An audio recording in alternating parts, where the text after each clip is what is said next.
अस्सलाम वालेकुम everyone, welcome to Vocabgram we learn English with easy lessons.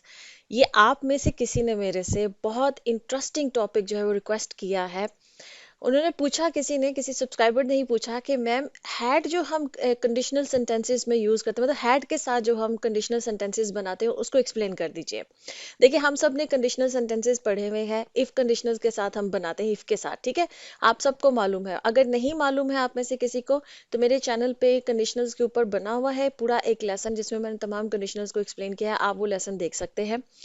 उसमें एक इंटरेस्टिंग टॉपिक ये है कि बहुत दफ़ा आपने सुना होगा, सेलिब्रिटीज भी इसको यूज़ करते हैं, कि वो इफ कंडीशनल के साथ सेंटेंसेस बनाने की बजाय, होते कंडीशनल सेंटेंसेस हैं लेकिन वो इफ के साथ बनाने के बजाय वो हैड के साथ उन सेंटेंसेस को बना रहे होते हैं। ये बहुत इंटरेस्टिंग टॉपिक है। समटाइम्स आप लोग बहुत इंटरेस्टिंग किस्म के टॉपिक्स रिक्वेस्ट करते हैं, इसीलिए मैं आपसे कहती हूँ कि आप लोग अपनी रिक्वेस्ट ज़रूर मुझे बताया करें, क्योंकि समटाइम्स क्या होता है, मेरे अपने जहन में वो टॉपिक नहीं आ रहा होता है।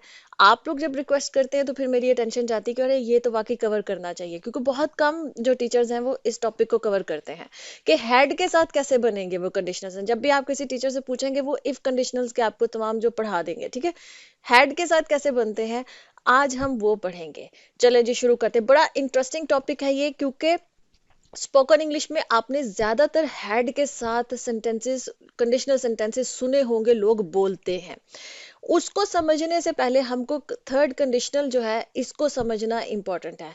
जब आप थर्ड कंडीशनल को, इसलिए मैं थोड़ा सा थर्ड कंडीशनल को रिव्यू करूंगी, यहाँ पर एक्सप्लेन करूंगी हल्का सा, क्योंकि ये जब आपको समझ में आएगा तो फिर आपको समझ में आएगा कि हैड के साथ जो हम बनाते हैं कंडीशनल सेंटेंसेस वो कैसे बनेंगे, ठीक है।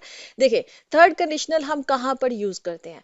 थर्ड कंडीशनल तब यूज किया जाता है जब हमने पास्ट में बात करनी होती है किसी हाइपोथेटिकल सिचुएशन के बारे में। हाइपोथेटिकल सिचुएशन वो होती है जो हकीकत में वो हुआ ना हो, लेकिन आप सोच रहे हैं कि काश ऐसा हुआ होता। आप पास्ट से रिलेटेड, फ्यूचर से रिलेटेड नहीं, कि काश ऐसा हो, नहीं, वो नहीं। थर्ड कंडीशनल में हम जो इमेजिन कर रहे होते हैं, कि इमेजिनरी सिचुएशन जो है हम बोल रहे होते हैं, वो हम पास्ट से रिलेटेड बोल रहे होते हैं। अब उसमें क्या होता है, उसमें या तो हम कोई रिग्रेट का इजहार कर रहे होते हैं, या किसी ख्वाहिश का इजहार कर रहे होते हैं कि काश ऐसा हुआ होता, ठीक है, पास्ट में। वो पास्ट में हुआ नहीं, लेकिन आप प्रेजेंट में बैठकर उस पास्ट के बारे में सोच कर बयान करें कि काश उस वक्त मैंने वो काम कर लिया होता तो आज बेहतर हालत में होता, काश मैंने फलां जगह पर इन्वेस्टमेंट कर ली होती तो आज मेरे इतने पैसे होते। इस तरह के जो सेंटेंसेस, मतलब कहे आप पास्ट से रिलेटेड रहे हैं, लेकिन एक इमेजिनरी सिचुएशन जो पास्ट में वो काम आपने नहीं किया या किसी और ने नहीं किया, और आप प्रेजेंट में बैठकर उसके बारे में या तो आप रिग्रेट कर रहे हैं, अफसोस का इजहार कर रहे हैं, या एक ख्वाहिश का इजहार कर रहे हैं, या आप किसी को क्रिटिसाइज कर रहे हैं कि काश उसने तब ये कर लिया होता, ठीक है। इस तरह के जो सेंटेंसेस होते हैं उसको हम थर्ड कंडीशनल कहते हैं, कि अगर उसने ये किया होता पास्ट में, या अगर मैंने पास्ट में ये किया होता तो आज उसका ये रिजल्ट होता, ठीक। इस तरह के जो सेंटेंसेस होते हैं। अब इसका स्ट्रक्चर क्या बनता है, ये पूरा स्ट्रक्चर है। आपको हो सकता है थोड़ा सा कंफ्यूज करे कि ये इतना लंबा ये क्या है, तो मैं इसको थोड़ा सा तोड़ के एक्सप्लेन करती हूँ। देखिए, जो इफ क्लॉज होती है थर्ड कंडीशनल में, इफ क्लॉज के अंदर हम जो है वो पास्ट परफेक्ट टेंस इस्तेमाल करते हैं। उसमें क्या होता है, इफ लगाते हैं, फिर हम सब्जेक्ट का यूज करते हैं, फिर हम हैड का यूज करते हैं, फिर जो V3 होता है जिसको पास्ट पार्टिसिपल भी बोलते हैं वो यूज करते हैं, ठीक है। ये होती है इफ क्लॉज, अगर ये हुआ होता, ठीक है, या अगर उसने ये किया होता, या अगर मैंने ये किया होता, ये वाला, ये होती है इफ क्लॉज। उसके बाद जो उसकी रिजल्ट क्लॉज होती है, रिजल्ट क्लॉज का क्या मुराद है, जो हमने कर दिया कि अगर मैंने ये किया होता तो ये हो जाता, जो ये हो जाता ना है, वो रिजल्ट क्लॉज होती है। और उसमें क्या होता है, उसमें हम सब्जेक्ट के बाद कोई ना कोई मोडल वर्ब जो है वो यूज करते हैं। वो वुड हो सकता है, कुड हो सकता है, माइट हो सकता है, ठीक है। फिर हम हैव यूज करते हैं, और फिर हम पास्ट पार्टिसिपल, वही V3 जो होता है, वर्ब की थर्ड फॉर्म जो होती है वो यूज करते हैं। आपको अब मैं थोड़ा सा इसको कुछ सेंटेंसेस बनाकर बताती हूँ। ये थर्ड कंडीशनल ही अभी चल रहा है, क्योंकि जब तक आपको थर्ड कंडीशनल जो है वो क्लियर नहीं होगा, आप हैड जो है उसको समझ नहीं पाएंगे। तो जैसे देखिए, थर्ड कंडीशनल का हमने ये सेंटेंस बनाया। इफ क्लॉज में मैंने आपको क्या बताया था कि इफ होगा, सब्जेक्ट होगा, हैड होगा और पास्ट पार्टिसिपल होगा। तो यहाँ देखिए, इफ आ गया, if I had studied harder, ये आपकी इफ क्लॉज है, ठीक है, कि अगर मैंने पढ़ाई की होती सख्त मेहनत की होती पढ़ाई में, पढ़ाई की होती, आई यहाँ पर सब्जेक्ट हो गया, हैड हमने यूज किया और V3 स्टडीड हो गया, ठीक है। तो if I had studied harder, अगर मैंने पढ़ाई की होती। अब आ जाते हैं रिजल्ट क्लॉज की तरफ, ठीक है। उसमें मैंने क्या बताया था, सब्जेक्ट होगा और कोई ना कोई मोडाल वर्ब होगा। यहाँ पर हमने मोडाल वर्ब में क्या यूज किया है, वुड यूज किया है। If I had studied harder I would have pass the exam, तो मैंने एग्जाम जो है वो पास कर लिया होता। अगर मैंने स्टडी की होती तो मैंने एग्जाम पास कर लिया होता। मतलब पास्ट के लिए आपको रिग्रेट का इजहार करे, थर्ड कंडीशनल में इस तरह के सेंटेंसेस बनते हैं। जैसे ये, if they had left earlier, अगर वो जल्दी निकल गए होते घर से या ऑफिस से किसी भी जगह से, अगर वो जल्दी निकल गए होते, they could have caught the train, तो उन्होंने ट्रेन पकड़ ली होती, ठीक है। अब यहाँ पर देखिए मोडाल वर्ब मैंने कहा ना सब्जेक्ट जो हमारी जो रिजल्ट क्लॉज होती है, तो दे सब्जेक्ट है और कुड हमने यहाँ पर यूज किया है मोडाल वर्ब, तो they could have caught the train, तो उन्होंने ट्रेन पकड़ ली होती। थर्ड कंडीशनल चल रहा है, ठीक है। If she had called me, अगर उसने मुझे कॉल की होती, आई माइट हैव हेल्प्ड हर, तो मैंने उसकी मदद की होती, ठीक है। अब यहाँ पर देख लें रिजल्ट क्लॉज में जो हमारी है उसमें मैंने तीनों मोडाल वर्ब्स आपको यूज करके तो उनके सेंटेंसेस आपको मतलब बता दिए हैं कि वुड हैव हमने यूज किया, कुड हैव यूज किया और माइट हैव यूज किया। क्लियर हो गया होगा, ये हो गया थर्ड कंडीशनल, आपको क्लियर हो गई होगी, ठीक है। अब हम आ जाते हैं हैड के साथ। यही सेंटेंसेस को अगर हमने हैड के साथ इस्तेमाल करना है तो वो कैसे होगा, देखिए स्ट्रक्चर जो मैं आपके सामने इस वक्त आपको नजर आ रहा है स्क्रीन पे, सारा स्ट्रक्चर वैसे का वैसा ही रहेगा।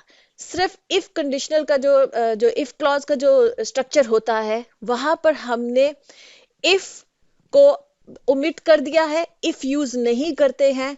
इफ की जगह पर हम हैड यूज करते हैं और उसके बाद सब्जेक्ट होता है और सब्जेक्ट के बाद हम दोबारा से हैड यूज नहीं करते हैं क्योंकि हम पहले ही हैड को हम सेंटेंस के स्टार्ट में ले गए हैं और V3 यूज करते हैं जो हमारी जो इफ क्लॉज होती है। बस इतना सा डिफरेंस होता है और उसका जो मीनिंग होता है वो सेम टू सेम वही होता है जो हमने थर्ड कंडीशनल में बनाया है, ठीक है। सेंटेंस भी वही बनते हैं, मीनिंग भी वही होता है, बस इफ क्लॉज जो होती है हमारी उसका स्ट्रक्चर चेंज हो जाता है हल्का सा, कि उसमें से इफ जो है वो हम उड़ा देते हैं, उसको हम यूज नहीं करते हैं। इफ की जगह पे हैड यूज करते हैं, सब्जेक्ट यूज करते हैं और फिर V3 यूज करते हैं। बस इफ क्लॉज आपकी जो है ना वो शॉर्ट हो जाती है, ठीक है। बस इतना होता है। अभी मैं आपको सेंटेंसेस में बताती हूँ। हाँ, ये मैं आपको एक इंपॉर्टेंट पॉइंट है, हैड के साथ जो कंडीशनल सेंटेंसेस जो लोग बनाते हैं और जो बोलते हैं, ये एडवांस्ड इंग्लिश है और ये फॉर्मल इंग्लिश है, ठीक है। जो एडवांस लेवल पे बोलते हैं इंग्लिश और ये फॉर्मल होती है, इनफॉर्मल नहीं है, ठीक है। ये फॉर्मल इंग्लिश है। ये आपको टेक्स्ट बुक्स के अंदर भी, किताबों के अंदर भी आपको इस तरह के जो सेंटेंसेस हैं वो बने हुए मिलेंगे, इफ क्लॉज के साथ नहीं मिलते हैं, ठीक है। आपको ज्यादातर हैड के साथ ही बुक्स वगैरह में, न्यूज़पेपर में, जहां पर फॉर्मल इंग्लिश लिखी जाती है, बोली जाती है, वहां पर आपको इसके साथ ही सेंटेंसेस जो है वो बने हुए मिलेंगे। अब हम देखते हैं कि कैसे, जो हमने पहले 3 सेंटेंसेस थर्ड कंडीशनल के बनाए हैं ना, उन्हीं सेंटेंसेस को हम हैड के साथ बनाएंगे ताकि हमें समझ में आए कि क्या डिफरेंस होता है। देखिए जो रिजल्ट क्लॉज होती है वो सेम रहती है, उसमें किसी किस्म की कोई तब्दीली नहीं आती है। सिर्फ इफ क्लॉज में तब्दीली आती है, जहां पर देखें ना इफ के साथ इफ और फिर सब्जेक्ट और फिर हैड हम यूज करते हैं। आपने वो चेंज कर देना है, आपने इफ उड़ा देना है और हैड को आपने सब्जेक्ट से पहले ले आना है। बाकी सेंटेंस वैसे का वैसा ही रहता है, ठीक है। जैसे हमने इफ के साथ बनाया था, if I had studied harder, अगर मैंने पढ़ाई की होती, उसी सेंटेंस को, उस क्लॉज को हमने हैड के साथ बनाया तो हैड आई स्टडीड हार्डर, मतलब वही बनेगा कि अगर मैंने पढ़ाई की होती, I would have pass the exam, तो मैंने एग्जाम पास कर लिया होता। आपकी रिजल्ट क्लॉज वैसी की वैसी ही रहती है। इसी तरह से जैसे if they had left earlier they could have caught the train, अगर वो जल्दी निकल गए होते तो वो ट्रेन पकड़ सकते थे, ठीक है। इसी को हमने हैड के साथ बनाया तो इफ उड़ गया और हैड जो है वो सब्जेक्ट से पहले आ गया। हैड दे लेफ्ट अर्लियर, अगर वो पहले निकल गए होते, they could have caught the train, तो उन्होंने ट्रेन जो है वो पकड़ ली होती या वो पकड़ सकते थे ट्रेन को, ठीक है। अब देखें आपकी result clause same to same है, सिर्फ इफ क्लॉज जो है उसमें तब्दीली आती है। इसी तरह से जो हमारा थर्ड सेंटेंस हमने बनाया था कि if she had called me, अगर उसने मुझे कॉल की होती, आई माइट हैव हेल्प्ड हर, तो मैंने उसकी मदद की होती। उसी को हमने जो है ना हैड के साथ बनाया, तो इफ उड़ गया और हैड जो है वो सब्जेक्ट से पहले आ गया। हैड शी कॉल्ड मी, अगर उसने मुझे कॉल की होती, आई माइट हैव हेल्प्ड हर, तो मैंने उसकी मदद कर दी होती। ठीक है, बस इसमें कोई रॉकेट साइंस नहीं है, बहुत सिंपल सा है। बस हल्का सा इफ क्लॉज का जो स्ट्रक्चर है वो आपका चेंज हो जाता है, और वही आपकी जो है ना वो बेसिक इंग्लिश से वो सेंटेंस जो है वो एडवांस इंग्लिश का सेंटेंस बन जाता है। ठीक है, सिंपल सा है। इफ को आपने हटा देना है और हैड को आपने सब्जेक्ट से पहले जो है वो यूज कर लेना है, और उसके बाद आपकी result clause same to same रहती है, और आपका ये सेंटेंसेस बन जाते हैं। आई होप कि आपको क्लियर हो गया होगा कि कैसे आपने हैड के साथ कंडीशनल सेंटेंसेस को बनाना है। इसी तरह से आपको कोई ग्रामर के कॉन्सेप्ट्स हैं जो आपको कंफ्यूज करते हैं, आप मेरे से जरूर पूछिएगा, मैं आपके लिए लेसन बनाऊंगी। ओके जी, अल्लाह हाफिज।